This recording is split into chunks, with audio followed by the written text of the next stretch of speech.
So this is going to be a series. I say series, this is just going to be a video. Talk about some meals I eat on a daily basis. So I actually tried this new one the other day. Found it on TikTok. I will link the TikTok below. Just wanted some carnivore recipes, different ones. And it came up with this lamb mince. Can't remember what it's called, but I will put it across. 20% fat. I get all my shopping from Lidl, nice and cheap. So I've just got the 500-gram pack, but I've cut it in half. I made this with my friend the other day, so we had the whole pack. I can't even remember how to follow it, so I'm trying to remember as best as I can how to make it. This was so filling, it was so tasty. Usually I go for beef mince, 20% fat, but to be honest, I was getting a little bit bored of beef mince every single day. I actually haven't had beef mince in it's been a few days. It's very easy, super easy, air fryer, and then it's done. So it's called lamb and chorizo pockets. So we've got a whole pack now. Seasonings. We have salt, onion granules, and garlic granules. I don't like to be shy with the garlic. Now for the fun part, egg. I don't like using my hands in this, but look at my nails, they're so long. And it gets all stuck in my nails, but I don't really have an option. That was close. Really went down me. So far it looks like this. Then I'm gonna get into it. Oh, this is horrible. It feels horrible. This is not nice. This is not just...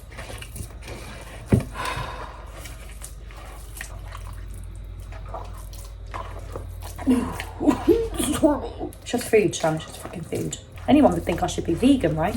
No chance. So I'm gonna make it into a ball, and obviously it says split it in half, but I'm still gonna split it in half, but keep the other half in the fridge so I can do it another time, because I don't want to cook it now and then eat it another time. Kind of even.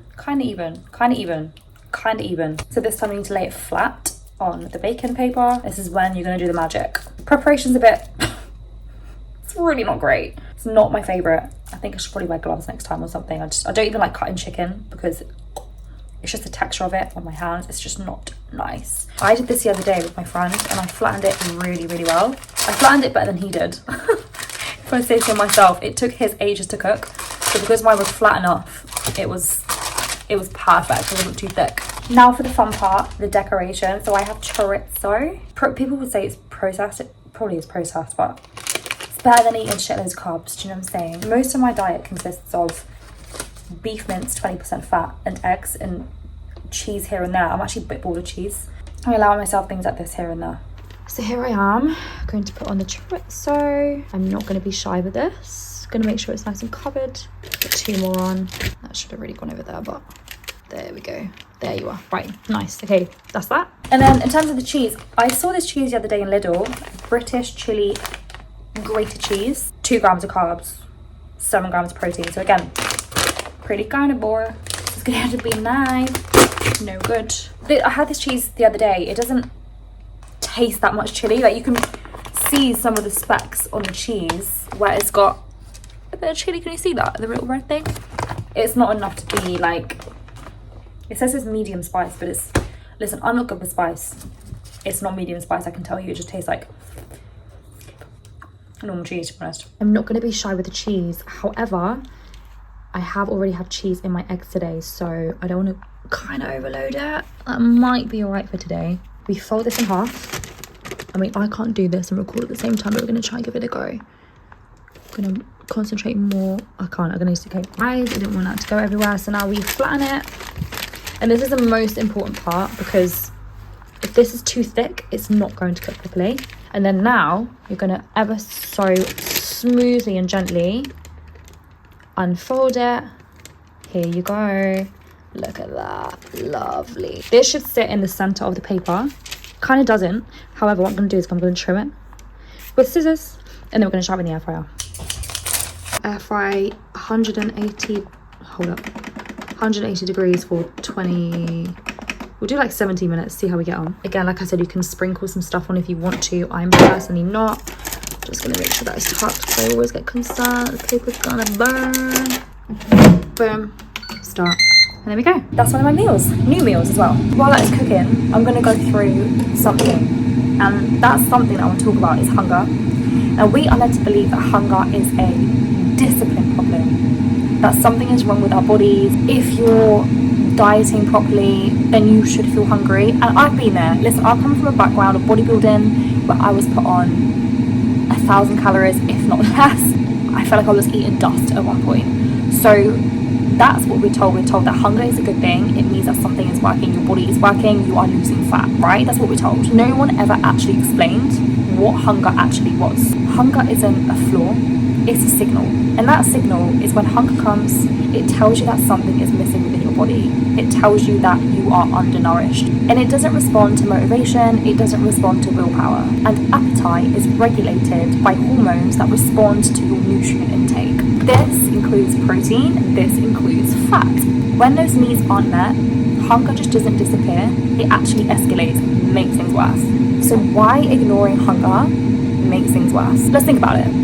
When you constantly undereat, your body perceives this as stress. When you're eating foods that do not satisfy the body, your body craves more. And this is why dieting leads to food obsession. Again, firsthand, I remember myself, it was towards the end of my prep competition, and all I wanted to do was go on Instagram, go on all these treat websites, go on all these, you know, general food posts, and something would kind of satisfy me just by looking at the food posts. I was genuinely what I would call obsessed with food at this time. And at the end of the day, your body is trying to keep you alive. So if your body is scarce and it's not getting the food that it needs, this is why you're constantly thinking about food. Your body just wants to protect you. So one of the biggest misconceptions in the industry is feeling full but feeling satisfied. These are actually not the same. You can feel full, but your body is not satisfied. That's because satiety isn't about how much food you have in your body, it's actually about the nutrients that you've given your body. This comes from adequate protein, adequate fat, slower digestion, and also stable blood sugar. So when satiety is missing, guess what?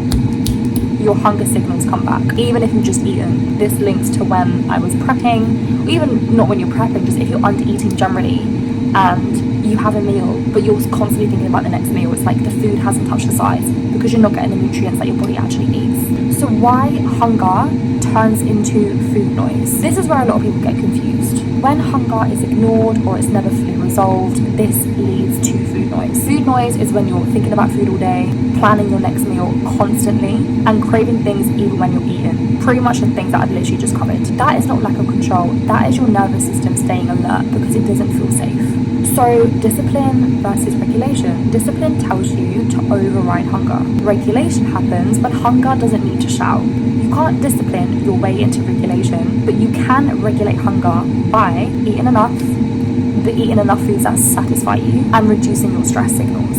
When the body trusts that the food is available,